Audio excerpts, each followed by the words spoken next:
One man, one mission, to rid the world of chronic anxiety once and for all. The Anxiety Guy, Dennis Simsek, shares his personal transformation from living a life filled with overwhelming worry to becoming a full-fledged positivity machine, a leading authority in generalized anxiety. Dennis gets to the truth of your mental health challenges and sets you on a path to transforming each and every area of your life. Here he is, the one and only, the Anxiety Guy. Hello, Warriors, and welcome to episode number 58 of the Anxiety Guy podcast. I'm Dennis Simsek, and today we have a very, very special guest on the show, Holly Wendling. How are you, Holly?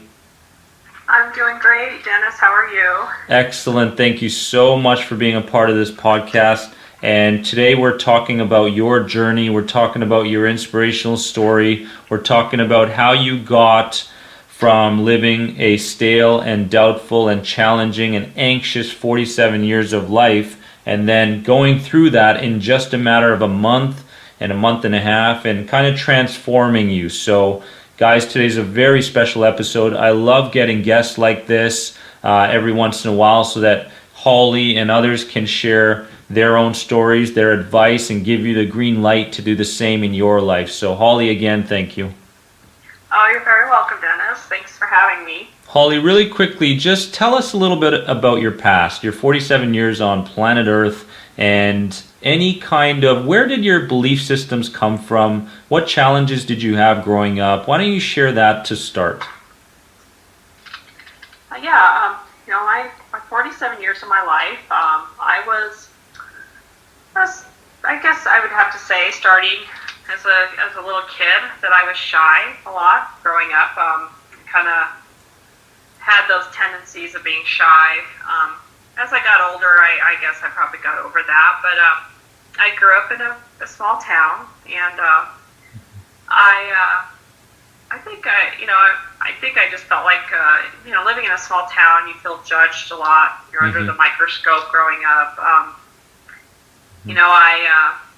I had very loving parents, but I had a really overprotective mom.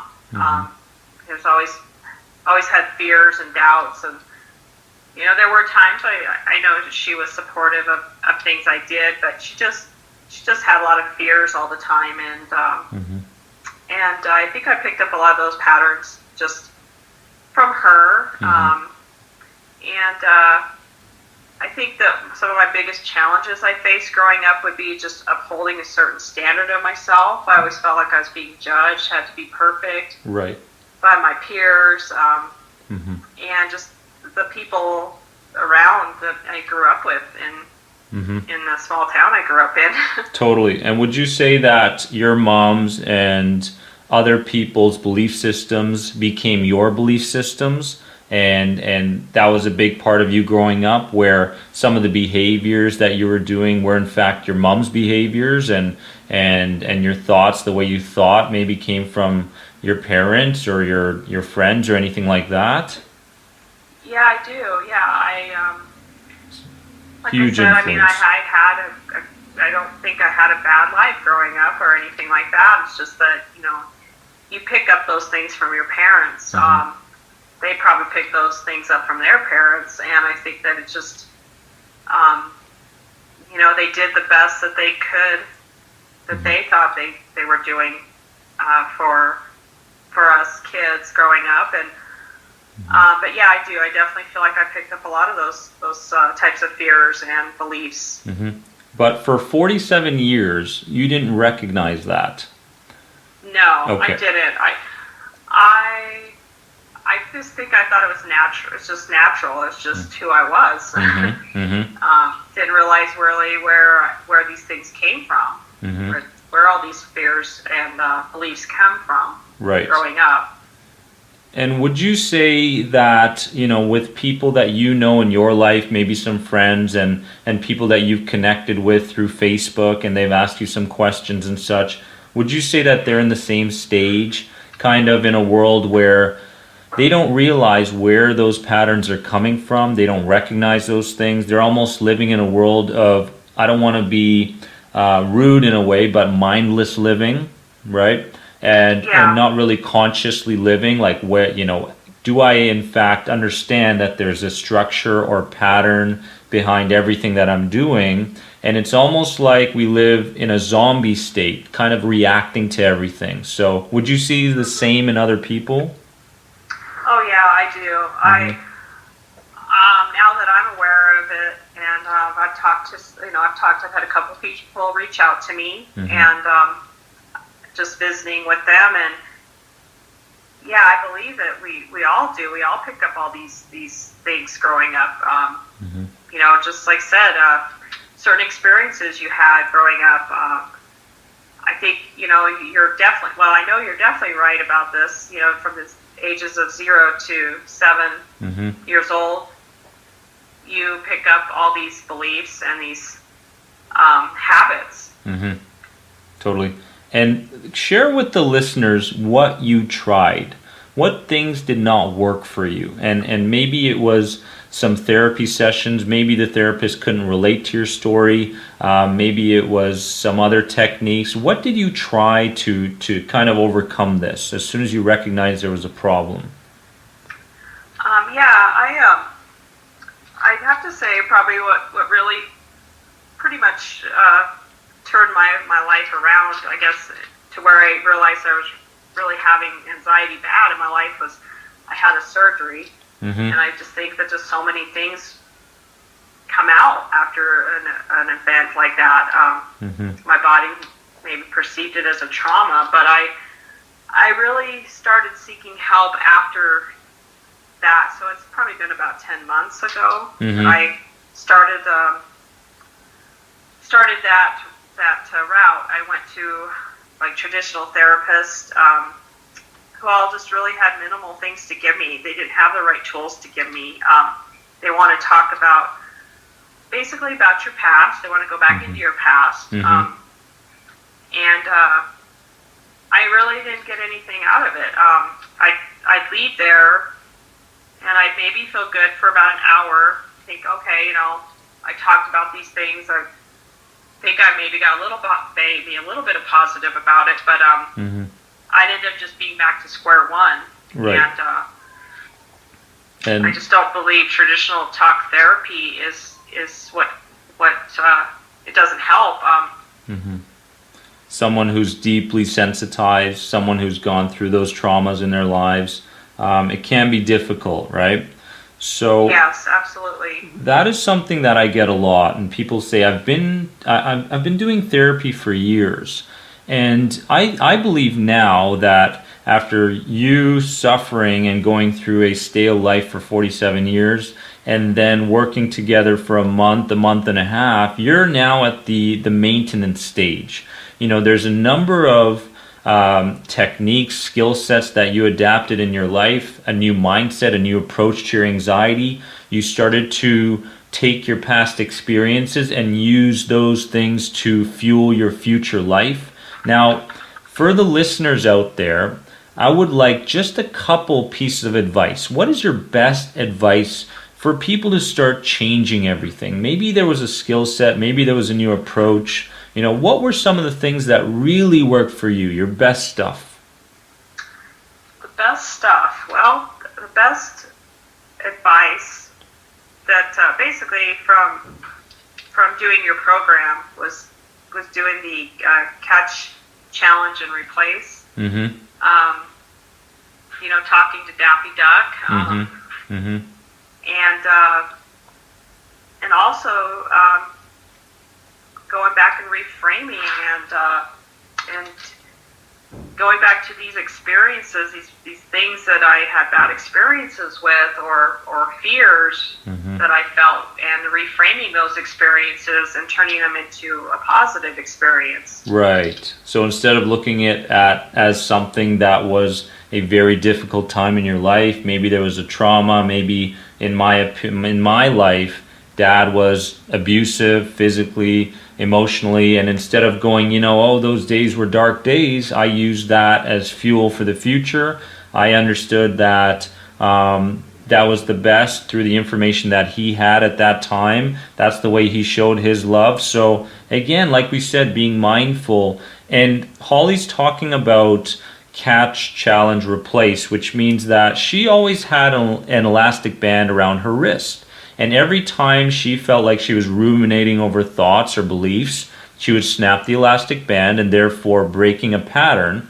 And then she would, in that moment, catch the thought. So instead of letting it take over her whole day, she would catch it, she would challenge it, she would actually look at the facts and go, how much truth is there in this?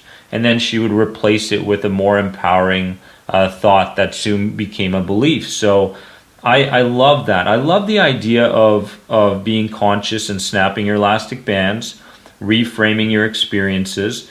As well, was there, just so people out there know, because with anxiety, we tend to do everything very, very fast, and we tend to have very shallow breathing. Was breathing a big part of your recovery, Holly? Oh yeah, absolutely it was. Yeah.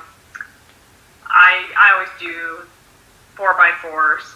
Right. 4x4x4. But I just even though it doesn't matter where you're at, I just very conscious of my breathing. Even if I'm in a store or in my car driving, it's definitely plays a huge part in helping with your anxiety. I definitely incorporated that in. I guess a lot of it is what's helped me so much before, because like I said, these traditional therapists don't really tell you these things. They don't help you to understand what your subconscious mind is doing, which is Daffy Duck.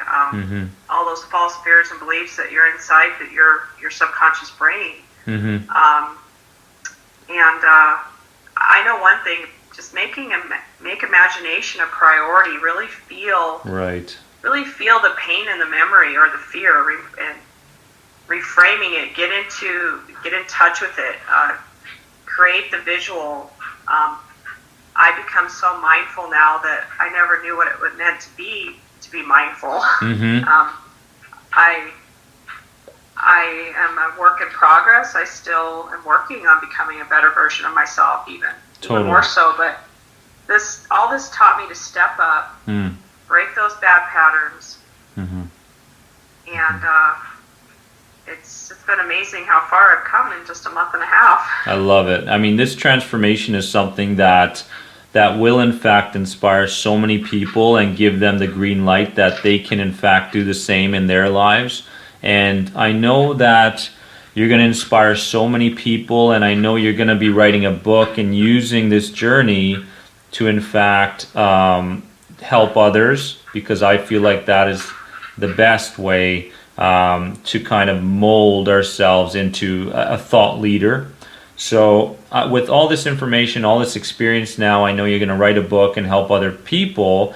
Where do you see your life in the next couple of years? Now, a lot of people go, well, I've had some breakthroughs, I've been moving in the right direction, this and that. And it can be very, very in the present, which is good, and realizing that things are moving in the right direction. But rarely do people go, well, in a year I want to travel Europe, or in a year I want to make sure my book is finished, or any of these things. What is going to happen in Holly's life in the next 2 to 5 years? Where do you see yourself going? I see myself doing so many things that I never thought I would ever be doing. I want to travel more. I want to go see the world. Just break out of my shell and do things that I said that I wasn't ever thinking of doing before all this. Yeah. I want to build a business of helping other people going through the same thing that I've gone through, and looking at writing a book. I'd like to be a mentor for others. Just enjoying my life to the fullest, help people with their journey. Beautiful. And it is a healing. It's a healing process. It's a journey for sure, and I want to be able to help people with that. Absolutely. Holly, in closing, what is the last thing that you want to tell the listeners out there? If there was any kind of a mindset that they should have, any way to approach life, with anxiety, what is the very thing they need to hear from you? My best piece of advice is don't give up. Right. Continue to become the warrior. Build the new person that you want to become. Dig deep down inside your core, and say, I'm not going to live this way. I refuse to live this way. Right. If you're doing Dennis's program or one-on-ones, keep catching, challenging, replacing. Talk to Daffy Duck with emotion. Get good with visualization, reframing your bad experiences. Even get mad at Daffy Duck, whatever you have to do. I got mad at him a lot of times. Have your talks with your family and friends. Challenge yourself mentally, your thoughts to your beliefs, patterns. Absolutely. Just love yourself and be grateful, and be conscious of the words that you say to yourself every day, and just be kind to yourself. Right. I love it. And I mean, the whole love yourself part is so difficult for people. Gets to a point where you start to hate yourself, and you start to blame yourself. So, Holly, you're a total inspiration. And if anybody has any questions for Holly, you can contact me at anxietyexit.com, and I will forward those questions to Holly, to ask Holly about her experiences, how she may have handled a certain fear or phobia in her life, the traumas, anything that you want to ask Holly. Do it through anxietyexit.com in the comment in the contact section there, guys. But Holly, thank you so much for being a part of this podcast, and I hope that we can catch up again in a couple months so the listeners can see where you're at. I would love that very much. And like I said, all I can tell everybody is, to